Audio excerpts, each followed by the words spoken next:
आपकी ये मंदिर वाली जो जगह है वो कितने एकड़ में फैली हुई है? 22 एकड़ में। 22? जिसमें 322 छोटे छोटे मंदिर हैं भगवान के। ओहो, माने भगवान का पूरा शॉपिंग मॉल ही सजा के रखा है। साइलेंस। और इन सारे मंदिरों में भगवान की सेवा के लिए 142 पुजारी हैं, समझा? आपके मंदिर के बाहर भिखारी कितने बैठते हो पता है आपको? क्या? भिखारी अंदर की 320 मूर्तियां, 142 पुजारी याद है आपको, लेकिन आप ही के मंदिर के बाहर बरसों से कितने भिखारी बैठते हो याद है आपको? मिलॉर्ड, इनके मंदिर के बाहर जो भिखारी बैठते हो उसमें किसी को भी मंदिर के अंदर एंट्री नहीं है। अब धूप हो बारिश हो बाहर सड़ते रहने का, अंदर पैर नहीं रखने का। ना मत कहना, ये आप ही के मंदिर के पुजारी ने मुझे बताया था। उसने तो मुझे ये भी बताया था महाराज कि कांजी भाई, ये केस अगर आपको जीतना है ना भैया तो हर सोमवार को आइए। तो मैंने पूछा मिलॉर्ड कि मैं कहाँ हूं? तो कहते हैं शिव जी के मंदिर में आइए और 1 लोटा दूध चढ़ाइए, फिर देखिए। मैंने बोला ठीक है, ये भी करके देख लेते। तो मिलॉर्ड में पहुंच गया मंडे को दूध का लोटा लेकर। ये लंबी लाइन लगी, सबके सब हाथ में लोटा पकड़ के खड़े हुए थे ऐसे। मैंने सोचा अंदर जरूर कोई दूध पीने वाला होगा, वरना ये सबके सब गधे थोड़ी है जो ऐसे लोटा पकड़ के लाइन में खड़े। मेरा नंबर है, मैं अंदर गया, अंदर कोई नहीं था दूध पीने वाला, कोई नहीं। बीच में वो काला पत्थर पड़ा हुआ था, उसे शिवलिंग कहते हैं मूर्ख। हाँ, शिवलिंग पड़ा हुआ था। और वो पत्थर मिलो, वो पत्थर दूध था। और वो पत्थर के बिल्कुल बगल में से छोटी सी पतली सी नाली में से वो सारा दूध बाहर की ओर जा रहा। मैंने बोला कि यस, बाहर तो कोई खड़ा होगा दूध पीने वाला। देखा बाहर भी कोई नहीं था। वो सारा दूध मिलो उस नाली से निकलकर बाहर गटर में जा रहा, टोटल वेस्ट। और वो गटर को लग के एक भिखारी खड़ा हुआ था, बेचारा 4-5 दिन का भूखा होगा महाराज, भूख के मारे वो कांप रहा था। उसको शायद ये दूध ही पीना था, लेकिन गटर में से कैसे? तो उस भिखारी को मैंने मेरा दूध का लोटा दे दिया और दूध पीकर उसने मुझसे क्या कहा पता है? भगवान तेरा भला करे।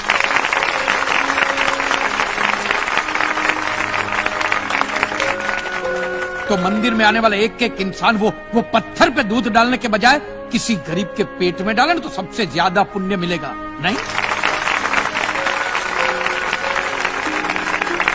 और हाँ मौलवी साहब, किसी दरगाह पे फूलों की चादर उड़ाने के बजाय किसी नंगे फकीर के बदन पे कपड़ों की चादर उड़ाई जाए ना तो अल्लाह को बहुत खुशी मिलेगी।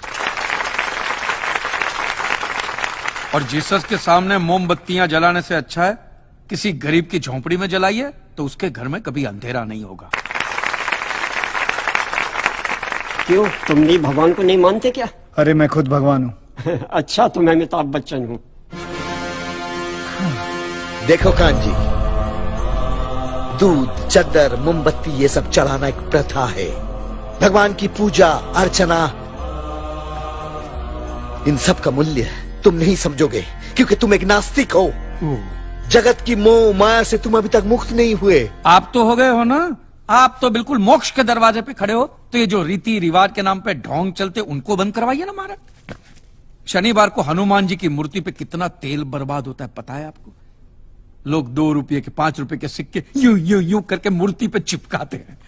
हनुमान जी इन सारे चिल्लर का क्या करेंगे? कांजी भाई बिल्कुल ठीक कह रहे हैं। साईं बाबा अपनी पूरी जिंदगी गरीबों के लिए और गरीबी में जिए।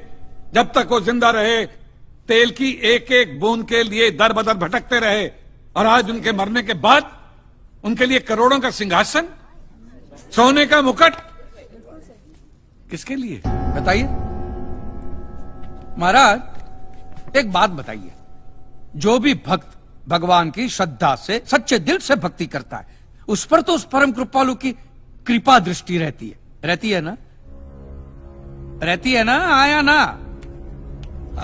तो चलिए महाराज मुझे यह बताइए कि अमरनाथ और वैष्णो देवी की यात्रा पे जाती हुई बस नीचे खाई में क्यों गिर जाती है? वो तो भगवान की भक्ति के लिए जा रहे थे, श्रद्धा से भजन गाते गाते जा रहे थे, तो भगवान ने डायरेक्टली उनको ऊपर बुला लिया। और आप मुझे एक गाड़ी ऐसी बताइए जिसका एक्सीडेंट हुआ हो और जिसके अंदर भगवान की मूर्ति या फोटोग्राफ ना हो। बताइए बताइए। I object my Lord. From day one ये आदमी बातों को यूं गोल गोल घुमा रहा है।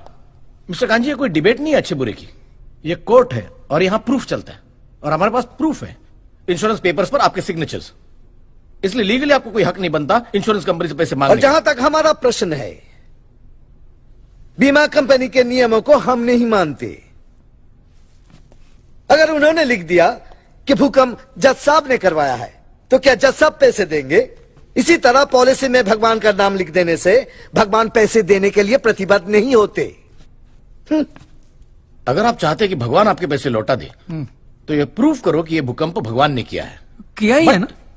इन राइटिंग है, कहीं लिखा हुआ तुम्हारे पास है? Any proof? मिलॉर्ड, ये mister kanji, court of law में सिर्फ दलीलों पर फैसले नहीं होते।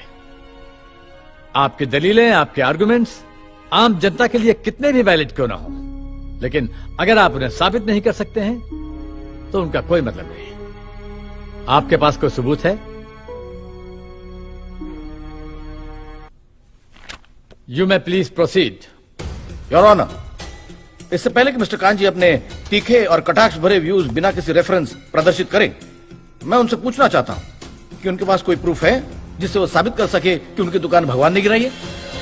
मिलॉर्ड, अब जो सवाल मैं पूछने जा रहा हूं उसके लिए मुझे एक ज्ञानी पंडित की जरूरत है। तो आप में से जो भी कोई ज्ञानी पंडित है वो यहां पे आए।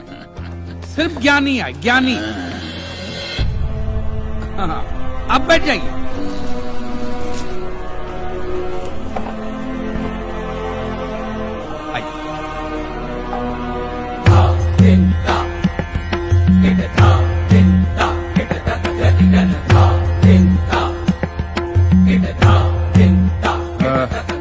महाराज, आप जो पंडित लोग आपके प्रवचन में जो शास्त्रों की बातें करते हैं, तो शास्त्रों में जो भी लिखा होता है वो सब सही होता है? 100%। ऐसा कहां लिखा है? ये तो आप कह रहे हैं। गीता में लिखा है। अच्छा, क्या लिखा है गीता में? गीता के 4थे अध्याय का 40वां श्लोक, अज्ञस्य अश्रद्धानस्य संशयात्मा विनश्यति, नायम लोकस्ति ना परा ना सुखम संशयात्मना। मतलब क्या? इसका अर्थ है, जो अज्ञानी श्रद्धा विहीन मनुष्य शास्त्र पर संदेह या शक करता है, उसका विनाश निश्चित है। उसे भूलोक या परलोक कहीं भी शांति नहीं मिलती। समझा? ये बहुत इंटरेस्टिंग आइटम है। महाराज, आपको ये गीता में या शास्त्रों में कुछ भी समझ में आता है? कि जो भी लीलाधर महाराज बोल रहे उसमें बस ऐसे समझा समझा करके हाथ हिला रहे हैं। मिलॉर्ड, वो स्कूल में छोटे छोटे बच्चे होते, उनको प्रेयर कभी पूरी याद नहीं रहती, तो बेचारे आंख बंद करके ऐसे करके होंठ हिलाते, वो होंठ हिलाते, ये हाथ हिलाते। एक कांजी, तूने एक सिद्ध साधु का अपमान किया है, तो तुझे नरक में भी जगह नहीं मिलेगी। कहां से मिलेगी महाराज? आप लोगों ने पहले से ही वहां कुल्ले टिका के रखे हैं।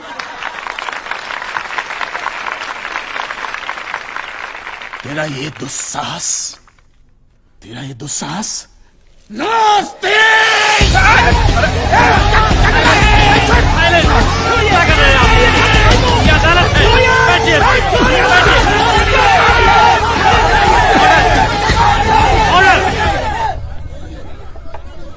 बैठ जाइए।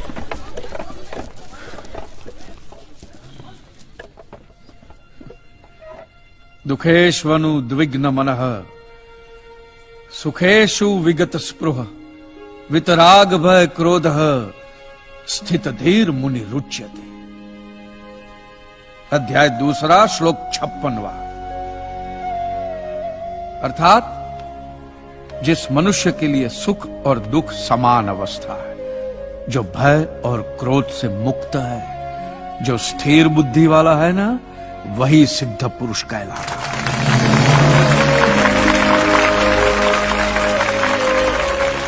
ये मुझे गीता सिखाएंगे? अरे ये क्या गीता सिखाएंगे मिलॉर्ड? इन लोगों की तो आईक्यू भी रूम टेम्परेचर से लो है। आपको 2 बात किया कही मैंने उकसाने के लिए, भड़काने के लिए, मुझे मारने चले हैं। ऐसी है आपकी सिद्धि सिद्धेश्वर? मिस्टर कांजी, उनकी सिद्धि क्या है, यह कोर्ट का मुद्दा नहीं है। कोर्ट का मुद्दा यह है कि आपकी दुकान किसने गिराई। भगवान ने गिराई है। ये आप फैसला सुना रहे। फैसला सुनाना जज साहब का काम है, आपका नहीं। आपको तो सिर्फ प्रूफ करना है कि उस दिन जो भूकंप आया वो भगवान की वजह से आया था, जो प्रूव करना इम्पॉसिबल है। Relax relax relax, nothing is impossible. Swami ji, एक बात बताइए, भगवान ने ही ये भगवत गीता कही है? कही है। और भगवत गीता में जो भी कहा गया है वो सब सच है? 100%। Point to be noted milord. तो मुझे एक बात बताइए कि भगवान ने भगवत गीता के 9वें अध्याय के 8वें श्लोक में क्यों ऐसा कहा है कि पूरी सृष्टि का सर्जन मेरी इच्छा से हुआ है, इसका विनाश भी मेरी इच्छा से होगा, ये पूरी सृष्टि मेरी इच्छा के अधीन है, इसके सर्जन और विनाश के लिए सिर्फ मैं और मैं ही जिम्मेदार हूं। और ये देखिए मिलॉर्ड, ये बाइबल में भी कहा गया है, Aiza chapter 54 verse 16 See, it is I who have created the smith who blows the fire of coals and produces a weapon fit for his purpose. I have also created the ravager to destroy.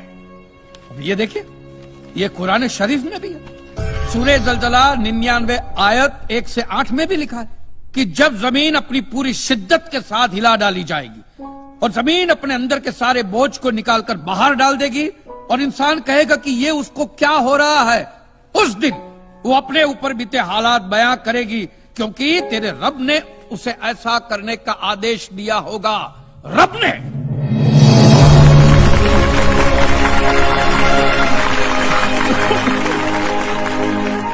इन सारी बातों का मतलब एक ही होता है milord, कि ये भगवान द्वारा किए हुए भूकंप से ही मेरी दुकान गिरी है। मतलब it is an act of God. ये सब ऊपर वाले की करनी है, और मेरे साथ साथ जिन लोगों का नुकसान ऊपर वाले की वजह से हुआ है उन सब के पैसे भी ऊपर वाला ही देगा, नहीं तो उनके collection agent. Your honour, mister Kanchi Leeladhar Swami को बातों में फंसा रहे। सरदेसाई जी, क्या कर रहे हैं आप? अरे बोलने दो, बोलने दो। अगर ये प्रूव हो जाता है कि भगवान है तो हम लोग पैसा देने से बच जाएंगे। अच्छा, पूरा दोष अब आप हम पर थोपना चाहते हैं। अपनी स्कीम से बचने के लिए आप भगवान का नाम नहीं ले सकते, क्योंकि भगवान पर सिर्फ हमारा कॉपीराइट है। कॉपीराइट? अरे 2 मंदिर क्या बनवा दिए? भगवान आपकी बात का मालूम है? खबरदार, हमारा संप्रदाय तुमको छोड़ेगा नहीं। क्या कर रहे हो? साइलेंस। रिलैक्स। आज तक तो मिलॉर्ड सिर्फ इतना ही सुनने में आया था कि भगवान की आरती होती है, आराधना होती है, यज्ञ वगैरह होता है। आज तो ये भी सुनने को मिल रहा है कि भगवान के कॉपीराइट भी होते हैं। भगवान के कॉपीराइट ऊपर वाले की ब्रांड बना दी गई इन्होंने। आज मुझे विश्वास हो गया है कि भगवान नहीं है, बिल्कुल नहीं है, हो ही नहीं सकता, क्योंकि अगर वो होते तो उसने आप जैसे पाखंडियों को तो कब का उठा लिया होता। मुझे जो करना था वो मैंने साबित कर दिया है मिलॉर्ड। अब इसका पूरा फैसला